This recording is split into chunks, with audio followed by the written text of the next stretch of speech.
এবং বিএনপিকে আপনারা দেখতে পাচ্ছেন, এখানে আমি জানি যে অনেক বিএনপি এবং ছাত্রদলের অনেক নেতাকর্মীরা আছেন, আপনারা কিছু মনে করবেন না, ইট ইজ নাথিং পার্সোনাল, এটা বাংলাদেশের স্বার্থের জন্য আমাদেরকে বলতে হচ্ছে।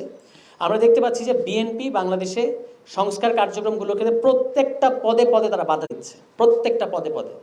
তারা রাষ্ট্রপতিকে অপসারণ করতে দেয় নাই সকল সাংবিধানিক ধারাবাহিকতার নাম দিয়ে।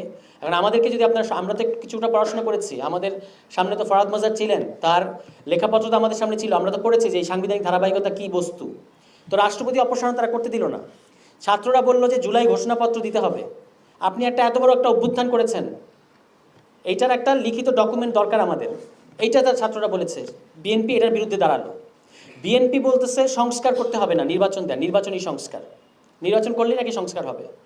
তা এখন আমি একটু কনফিউজ যে বিএনপির ল্যাঙ্গুয়েজ এবং গতকালকে বিএনপির মহাসচিব বর্ষিয়ান রাজনীতিবিদ, আমরা তাকে শ্রদ্ধা করি, মির্জা ফখরুল ইসলাম আলমগীর,